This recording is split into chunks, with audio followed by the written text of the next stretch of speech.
আজকের রেসিপিতে থাকতেছে শীতল শুটকির ভর্তা।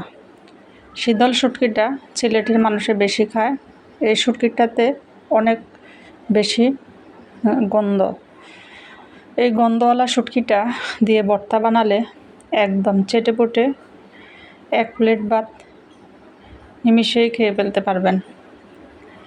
এই শুটকির ভর্তাটাতে আমি নিয়েছি 2 রকমের মরিচ, কাঁচা মরিচ, শুকনো মরিচ, আস্ত পেঁয়াজ, ছোট ছোট পেঁয়াজগুলো আমি আস্ত নিয়েছি এবং একটা রসুন কোয়া খুলে খুলে তুলে নিয়েছি এবং দিয়ে দিয়েছি শুটকি।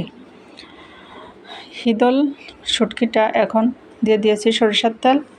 সরিষার তেলের উপরে সুন্দর করে ভেজে নিব। দিয়ে দিয়েছি ধনিয়া পাতা। এই সবগুলোকে ভালোভাবে তেলের উপরে ভেজে নিব। শুটকিটা অলরেডি গলে গিয়েছে সব কিছুর সাথে। এখন এই যে আমি সুন্দর করে পাটাতে বেটে নেওয়ার পালা। এই ভর্তাটা বানালে আপনি অন্য তরকারি হওয়ার অপেক্ষা থাকবে না, মানে ভর্তাটা বানানো হলেই মনে হবে যে সব কিছু ফেলে রেখে আমি আগে ভাত খাই। এই তো আমার ভর্তাটা সুন্দর করে বেটে নিয়েছি। বেটে নেওয়া হয়ে গেলেই আমি ভাত খাবো। একদম ফিনিশিং করে ভর্তাটা আমি 2 বার বেটে নিয়েছি, যেহেতু শুটকির কাঁটাগুলা এর সাথেই আছে, চিকন চিকন কাঁটা। এই কারণে ভালোভাবে ফিনিশিং করে বাটলেই ভালো হবে। এভাবে সবাই বেটে নিতে পারেন শুটকির ভর্তা।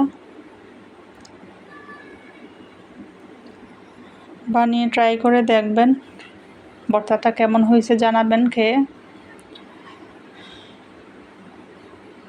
এই তো আমার ভর্তাটা প্রায় বাটা শেষ। আরেকটা বাটা দিব, একদমই কোনো ধরনের কাঁটা আস্ত কিছু থাকবে না।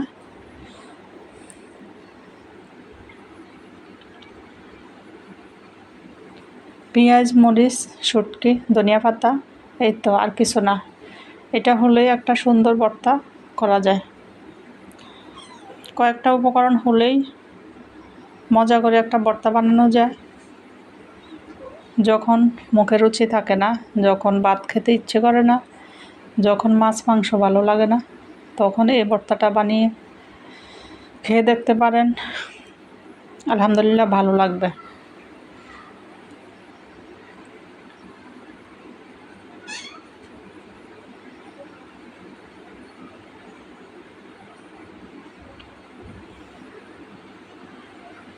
এই তো আমার ভর্তাটা সুন্দর করে একদম ফিনিশিং করে বেটে নিয়েছি।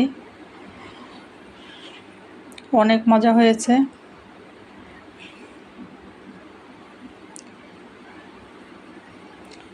সবাই ভালো থাকবেন। আল্লাহ হাফেজ।